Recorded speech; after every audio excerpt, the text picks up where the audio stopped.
Plus थोड़ा सा recap करते हुए, एक दिन का गैप है, गॉस थ्योरम और फिर गॉस थ्योरम से रिलेटेड टॉपिक हो गया था। तो गॉस थ्योरम बताया था कि total flux through a close surface 1/ε0 times.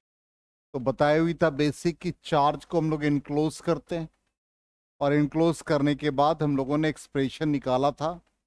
तो ds एरिया वेक्टर लिया था, electric field radially outward, plus का वैल्यू निकाला था, तो ये Q/ε0 टाइम्स बताता है। ठीक, इंपॉर्टेंट पॉइंट से हमने बता दिया था कि हर शेप के लिए, हर चार्ज डिस्ट्रीब्यूशन के लिए एप्लीकेबल है। ठीक, यदि net charge enclose by the Gaussian surface 0 तो फ्लक्स विल बी 0, और कोई भी charge outside the Gaussian surface lie करेगा तो उसका कंट्रीब्यूशन नहीं होता, उसके लिए फ्लक्स 0 होगा। और फिर हमने बताया था कि जब मीडियम डायलेक्ट्रिक कांस्टेंट के डालते हैं तो flux in the air Q/ε0 और flux in the medium Q/ε, जिसको K टाइम्स ऑफ ε0 लिखा था। ठीक, ये सारा हम लोग प्रीवियस क्लास में पढ़ चुके हैं। ठीक है, इसमें कहीं कोई डाउट नहीं होना चाहिए, ऑलरेडी किया हुआ है। नेक्स्ट आ जाए हम लोग, ये क्वेश्चन ऑलरेडी किया था और इस क्वेश्चन में एरर था, वो 40 हम लोगों ने लिखा था लेकिन आया था कैलकुलेशन में 80, इसको ठीक कर दिया और ये कैलकुलेशन में 40 आ गया था। ठीक है, नेक्स्ट क्वेश्चन ये था, ये बता दिया था कि बहुत इंपॉर्टेंट है, ये बोर्ड पॉइंट ऑफ व्यू से ऑलरेडी 5 मार्क्स का क्वेश्चन आया हुआ है। ठीक है, अब आ जाए जैसे ये close surface S1 S2, S1 के लिए चार्ज Q क्लोज किया था, S2 के लिए चार्ज 3Q हो जाता है, तो फ्लक्स का रेशियो 3:1। और हमने बताया था कि जब फ्लक्स तभी चेंज करेगा जब उस मीडियम में डायलेक्ट्रिक कांस्टेंट चेंज हो जाएगा। तो आपने डायलेक्ट्रिक S2 में डाला, S1 में नहीं डाला है, इसलिए S1 का फ्लक्स रिमेन अनचेंज्ड। ठीक, इंपॉर्टेंट पॉइंट्स में हम लोग आ गए थे कि एक चार्ज यदि सेंटर पे लाई कर रहा है तो flux through the entire surface Q/ε0, और एक फेस का निकालेंगे तो Q/6 हो जाएगा, एक कॉर्नर का निकालेंगे तो Q/8 हो जाएगा, और एक एस का निकालेंगे तो Q/12 हो जाएगा। ये सब हम लोग प्रीवियस क्लास में पढ़ चुके हैं। ठीक है, और इंपॉर्टेंट पॉइंट्स जैसे ये हम लोगों ने फ्लक्स बताया था कि जितना फील्ड लाइन से एंटर कर रहा है निकल रहा है तो टोटल फ्लक्स 0, ये कॉन्सेप्ट से आ गए थे। सर्कुलर प्लस कर्व, और हमने कर्व बताया था माइनस ऑफ सर्कुलर, और ये फिर इसी तरह से जैसे यहाँ पर कर्व सरफेस का निकाला, इस पार्ट के लिए सर्कुलर का निकाला। ठीक है, अब यहां पर देखो ध्यान से, अब कहता है कि एक point charge Q is place at the centre of curvature of hemisphere. तुम देखो ध्यान से, सिंपल गॉस थ्योरम को ऐसे समझो तब तुमको समझ में आएगा, नहीं तो फिर नींद आएगी। गिवन चार्ज, गॉस कहता है कि इस चार्ज को पहले हमको इनक्लोज कर दो। इनक्लोज करने के लिए वो जो सरफेस हम ड्रॉ करेंगे वो सरफेस सिमेट्रिक होना चाहिए। जैसे एक साइकिल का एक्सल सेंटर पे होता है तो जितना भी स्पोक्स जाता है सबकी लंबाई एक होती है और वो सब जाके रिम पर कनेक्ट होता है। इसका मतलब रिम पर जाने वाले सारे स्पोक्स का लेंथ एक होगा। तो वो जो स्पोक्स है उसको मान लो फील्ड लाइंस, तो वो फील्ड लाइंस जो निकल रहा है वो सारे स्पोक्स बन रहे हैं। ठीक, और जो सरफेस बन रहा है वो रिम है, तो रिम पर सब जगह पर इलेक्ट्रिक फील्ड का वैल्यू सेम होना चाहिए। तो ये कहना है गॉस का कि भाई यहां निकालो कहीं भी निकालो, इलेक्ट्रिक फील्ड हमको सेम दे दो इस चार्ज के कारण। अब वो इलेक्ट्रिक फील्ड का वैल्यू ऑलरेडी हम पढ़ चुके हैं, 1/4πε0 Q/r², ये हम लोग पढ़ चुके हैं। कहता है इतना इलेक्ट्रिक फील्ड होगा हर जगह पे, चाहे हम यहां निकाले कहीं। अब इस चार्ज को हमने इनक्लोज कर दिया। अब मान लो इसमें से आधा हिस्सा का हमको निकालना है फ्लक्स। इसका मतलब नंबर ऑफ फील्ड लाइंस जो निकलेंगे उसी के अकॉर्डिंग या चार्ज का जो कंट्रीब्यूशन होगा उसके अकॉर्डिंग फ्लक्स निकलेगा। ठीक, अब इसी पर क्वेश्चन कहता है, ध्यान से समझने की कोशिश करो। कहता है एक पॉइंट चार्ज को देखो, हेमिस्फीयर, हमने मार्केट से तरबूज खरीदा, तरबूज में सेंटर पर ही एक बीज है और कहीं नहीं है। ऐसे समझो, बिल्कुल कॉन्सेप्ट क्लियर हो जाएगा। एक ही बीज है और वो क्यू है। अब क्वेश्चन में क्या कहता है, इसे फ्लक्स कितना होगा? तो गॉस थ्योरम कहता है कि भाई फ्लक्स हम तभी तुमको निकालने देंगे जब इस बीज को बंद कर दो। क्लियर? अब बीज को बंद करने के लिए क्या करना पड़ेगा? जो तरबूज हमने काट के आधा लिया था, जो दुकानदार के पास पड़ा था, बोला भाई गॉस थ्योरम का एप्लीकेशन हमको प्रूफ करना है, तुम हमको दूसरा कटा हुआ हिस्सा दे दो। अब उसको तुम ढक दो। ढक दिया, देखो ढक के ऐसा हो गया। ढक्कन लगा दिया जो आधा दुकानदार के पास था। अब फ्लक्स कितना होगा? तो आधा आपको मिला, आधा दुकानदार के पास। तो कहता है कि ठीक है भाई, वो तो बीज जबरदस्ती हमने तुमको गाड़ के दे दिया, लेकिन जब हम प्रॉपर कटिंग कर रहे थे तो आधा बीज तुम्हारे हिस्से, आधा बीज हमारे हिस्से। तो क्या होगा? इसको कितना मिलेगा? Q/2। और दुकानदार को भी क्या मिलेगा? Q/2। सिंपल क्वेश्चन बन गया। तो आंसर क्या आ जाएगा? Flux will B Q/2। देखो क्या लिखा ध्यान से, flux emitting from lower half surface. Lower वाला किसके हिस्से में था? हमारे हिस्से। और अपर हाफ किसके पास था? दुकानदार। तो दुकानदार को Q/2/ε0 और हमको भी Q/2/ε0। आगे समझ में? 100% क्लियर? ठीक है, ये नोट कर लोगे तो कर लो, या अच्छा चलो ठीक है। अब नेक्स्ट क्वेश्चन देखो, कहता है charge Q is placed at a distance a/2 above the center of horizon, horizontal से, square surface of HA as shown in figure। ये एक स्क्वायर सरफेस है। आप इमेजिन करो कि आपके घर में टाइल्स लगा हुआ है और वो टाइल्स का साइड A है, इसका साइड A, और a/2 डिस्टेंस पर हवा में एक चार्ज है। a/2 डिस्टेंस पर हवा में एक चार्ज है। अब कहता है फ्लक्स निकालो स्क्वायर सरफेस का। तो गॉस कहता फिर सवाल तभी बनाने देंगे जब मेरे चार्ज को ढको चारों तरफ से। अब एक टाइल्स का ऊपर हिस्सा, मान लो यही टाइल्स है, यहां चार्ज है। अब ढकना शुरू करो। एक इधर से ढक्कन, एक इधर से, एक इधर से, एक इधर से और एक ऊपर से। अब चार्ज को ढक दिया तो चार्ज कहां चला गया? सेंटर पे चला गया। क्लियर? अब कितने इसके शेप फेस बन गए? 6। इसका मतलब हर को कितना मिलेगा? Q/6। इसलिए फ्लक्स क्या बन जाएगा? Q/6/ε0। आगे समझ में? ये क्वेश्चन एनसीईआरटी में भी और CV में भी है। एकदम इजीली समझ में आ रहा है, चल याद भी हो जाएगा।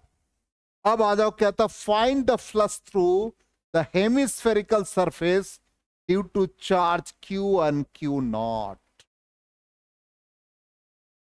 हेमिस्फीयर के लिए कहता Q के लिए कितना फ्लक्स होगा जब यहां पर एक चार्ज है और एक चार्ज यहां है। Q के लिए बताओ कितना होगा? जल्दी से बताओ, अभी पढ़ा, Q/2 एप्सिलॉन नॉट। और Q नॉट के लिए क्या हो गया, क्यों, एक तो सीधा कॉन्सेप्ट, यदि हमको दिक्कत है तो Q not lies outside the hemispherical surface, 0। और दूसरा, Q नॉट से जितने भी फिल लाइंस निकल रहे हैं, सारे फिल लाइंस जो निकल रहे हैं वो सब बाहर निकल जा रहे हैं, कोई उसके अंदर में नहीं रह पा रहा है, इसलिए फ्लक्स विल बी 0। आगे समझ में 100% क्लियर। नेक्स्ट आ जाए, कहता है flux coming out and entering a close surface is shown in the figure, find the charge enclose by the close surface. एक क्लोज सरफेस है, देखो गौर से, 30 फिल लाइंस निकल रहे हैं, 20 निकल रहे हैं, 10 निकल रहे हैं, और अंदर कौन आ रहा है, अंदर कितना फ्लक्स, इनवर्ड फ्लक्स के लिए फ्लक्स का साइन पॉजिटिव या नेगेटिव, कॉपी देखो, नोट्स देखो, नोट्स देखो और बताओ आंसर।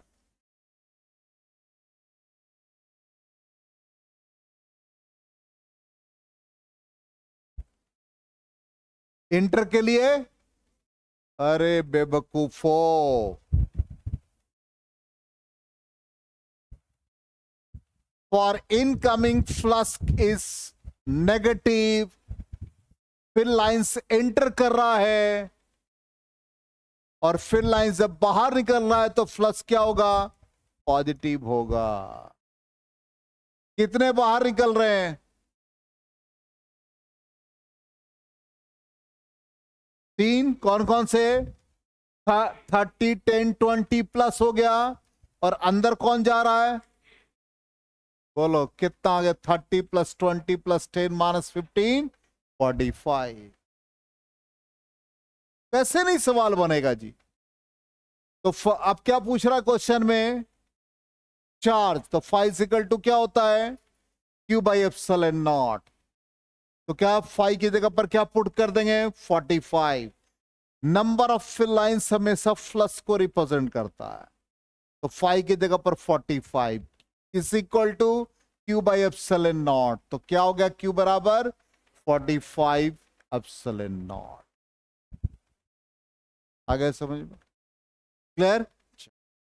अब आ जाए हम लोग, electric field due to infinitely long straight charged wire.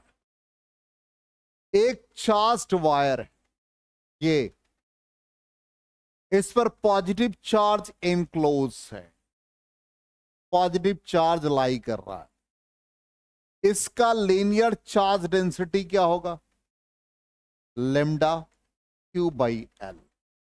ठीक, हमको फ्लक्स फाइंड करना है, तो linear charge density lambda is equal to Q/L। क्या कहता गॉस, जो चार्ज का डिस्ट्रीब्यूशन है उसको हमको इनक्लोज कर दो। तो पहला जो चार्ज का ये है फील्ड, इससे क्या होंगे, रेडियली आउट होंगे, रेडियली आउट, रेडियली आउटवर्ड, ऐसे ही रेडियली आउटवर्ड, यहां से आ जाओ, रेडियली आउटवर्ड होगा।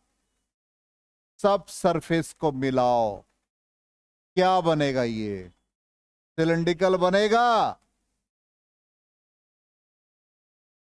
यही सबसे पहला काम करना है, सरफेस कैसा बन गया इसका, सिलिंड्रिकल बन गया।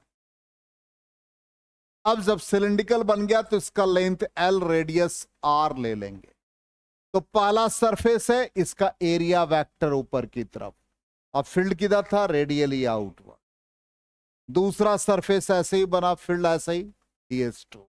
तीसरा सरफेस नीचे बना, DS3E। अब इसका लेंथ L मान लेते हैं, रेडियस इसका R मान लेते हैं।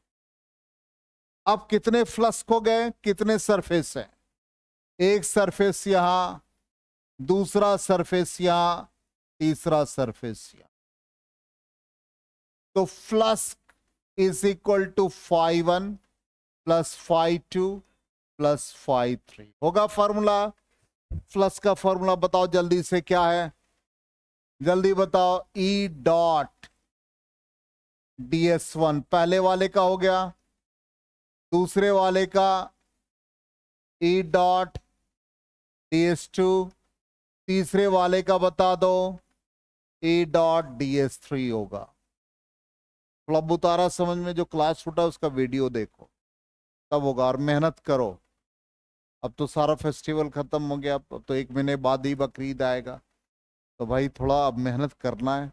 मेहनत का मतलब क्या है? जितना क्लास छूटा वीडियो देखो और पूछो। पूछने में कहीं कोई दिक्कत नहीं। हर टॉपिक जब स्टार्ट करते हैं तो रिकैप करके हम आगे बढ़ते हैं। मान लो कल आ रहे हो, कल समझ में नहीं आ रहा है, हमको कहो कि सर एक बार रिवीजन कर दे, हम रिकॉर्डिंग बंद करके रिवीजन बता देंगे, कोई दिक्कत नहीं, लेकिन शेयर करो हमसे। अब यहां पर देखो E dot ds, E ds1 के बीच कितना एंगल? 90 डिग्री। तो क्या लिख देंगे इसको? E ds1 cos 90। ds2 और ds2 और E में क्या रिलेशन बता दो? E ds2 cos, अरे 0 डिग्री। तीसरे वाले में बताओ E ds3 cos 90। ये दोनों 0 हो गया, क्या बचा? सिर्फ ये वाला पार्ट बचा, E बाहर कर दो, ds2 हो गया। ds2 सरफेस एरिया क्या आ गया? 2πrl। पाई की जगह पर क्या लिखोगे? Q/ε0। तो E इज इक्वल टू क्या बन जाएगा? जल्दी से बता दो। Q/L ऊपर ले जाओ और नीचे क्या बन गया? 2πε0r। Q/L को क्या लिखते हैं? लेमडा लिखते हैं। और इसका डेरिवेशन कहाँ किया था? देखो तो, electric field due to line charge का डेरिवेशन किया था, कितना लेंदी था। θ1 θ2 90 डिग्री था ना। तो बोर्ड में जब आएगा तो ये डेरिवेशन करेंगे, वो नहीं करेंगे। आ गया समझ में? तो जब भी आएगा कि electric field due to line charge, यही फॉर्मूला यूज करेंगे। क्लियर? आगे बढ़े तो देख लो, एक एक एक्सप्रेशन को हम लोग चेक कर लें। तो electric flux linked with the close surface, सबको ऐड किया, EDS1 EDS2 EDS3 वैल्यू डालते गए, और फाइनली रिजल्ट हमारा इसी फॉर्म में आ गया। और E is equal to 1/2πε0 λ/r। Clear? 100%। अब इसके एप्लीकेशन को हम लोगों ने यूज किया था। कहां यूज किया था याद है? लाइन चार्ज बनाया था, θ1 θ2 लिया था, आधा भी बताया था, देखो कॉपी में प्रीवियस क्लास का, तब निकालो।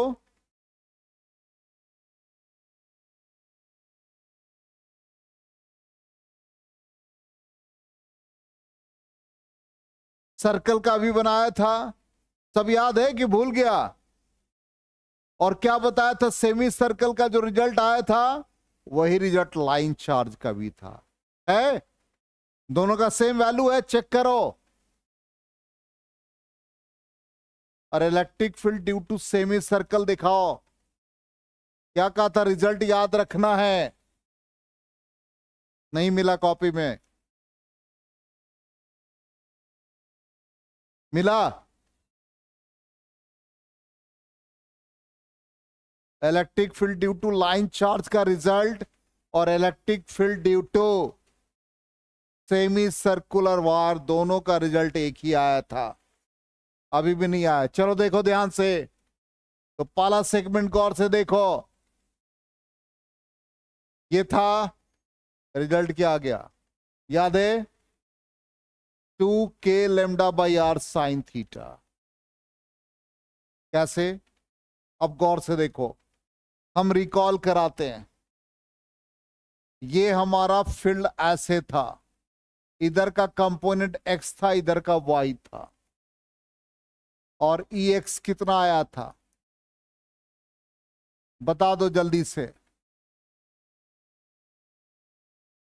अरे lambda by 4 pi epsilon naught, ये डिस्टेंस r था, और x के लिए आया था cos थीटा 1 माइनस cos थीटा 2। यस नो है? नहीं है, किसी के कॉपी में नहीं है। ई वाई निकाला था lambda by 4 pi epsilon not r, और ये था sine theta 1 plus sine theta 2। अब यहां पर ये थीटा 1 थीटा 2 है, दोनों का वैल्यू सेम डालो तो Ex विल बी 0, कॉस का कंट्रीब्यूशन खत्म, sine theta plus sine theta 2 sine theta, तो क्या रिजल्ट आ गया? E y 2k lambda by r sine theta. है कि नहीं? मिल गया। क्या कहा था? एप्लीकेशन याद करोगे हमेशा, वहां भी बताया और यहां भी बता रहे हैं, दोनों जगह यूज कर रहे हैं। क्लियर हो गया? अब आ जाओ नेक्स्ट, सेकेंड पार्ट। ऐसा हो जाए तब उस कंडीशन में क्या करेंगे? एंगल देखो कहां से थीटा, तो ये वाला पार्ट बाहर लिया तो क्या बन जाएगा? ये याद रखिएगा, 2k lambda by r cos theta. Direct अब रिजल्ट याद रखना है। ठीक, नेक्स्ट सेगमेंट आ जाए, थर्ड। क्वार्टर ऑफ सर्किल याद है, Ex और Ey निकला था, दोनों का वैल्यू सेम था, तो रूट 2Ex आया था, और root 2k lambda by r। याद आ गया? चलिए नेक्स्ट आ जाओ, fourth semicircle 2k lambda by r। Next आ जाइए, फिफ्थ क्या बनेगा? Root 2k lambda by r। अब याद रखना है रिजल्ट, बस क्वेश्चन बनता जाए। क्लियर हो गया? आ गया समझ में? यहां तक कंप्लीट करो, आज थोड़ा कम, आज थोड़ा टायर्ड है हम, ठीक ना? नेक्स्ट क्लास में फिर आगे हम प्लेन शीट का बताएंगे, आज लेट भी हो गए थे।